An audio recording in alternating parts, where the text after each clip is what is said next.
A firefighter has described how he listened to a mother and her young son die over the phone, after keeping up the pretense that they would be rescued from Grenfell Tower. Zainabdeen, 22, and her 2-year-old toddler Jeremiah, one of the youngest victims of the fire, were both killed after becoming trapped on the 14th floor of the burning high-rise. The final moments were retold by firefighter Christopher Batchelder, who broke down as he recalled how he told Mosdeen not to give up hope as the West London Tower went up in flames. In written evidence to the public inquiry into the disaster, Mr. Batchelder said, "The screaming went on for about 60 seconds.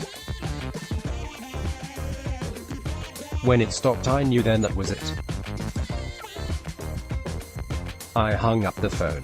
A crew manager at Fulham had tried to calm down the frantic mother, known as Zene, by telling her that they would be rescued even though he knew that fire crews were unable to pass the 12th floor. He had been speaking to her on a phone given to him by a man called Francis, who he believes was Mosdeen's brother.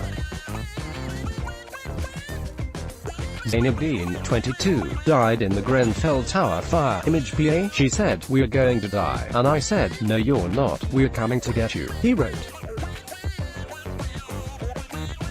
Batchelder said he was on the phone to Mosdeen for about an hour and a quarter in total and that he was gagging to hear the door getting kicked in by firefighters. He added, "I could hear the little boy crying from the beginning of the call, then I could hear him coughing too, but around half an hour later the noises stopped." Mr. Batchelder said, "Zane was crying, 'My boy's dead.' She said, 'I want to be with my son.'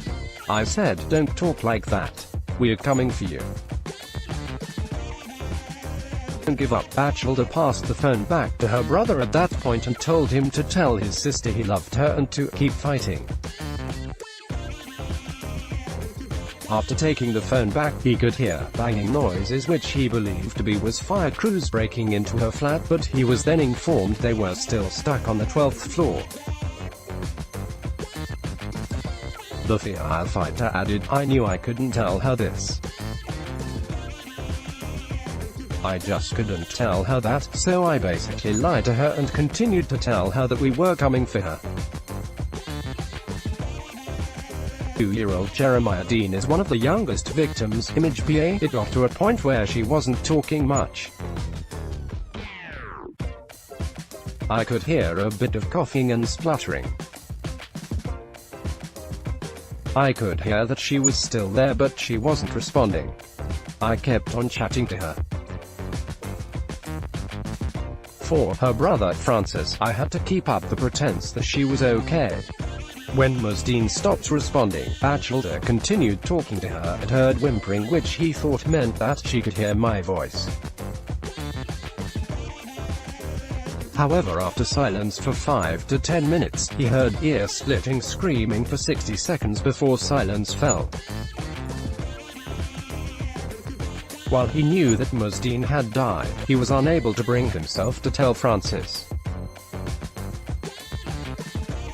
He said, "I told him that we had got disconnected and perhaps her battery had gone."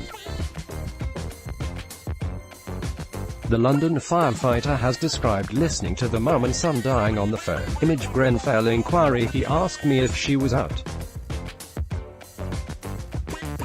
I told him we, the fire brigade, were right there, trying to get to her, he added. Francis hugged me and thanked me. He said that Zene would be really grateful.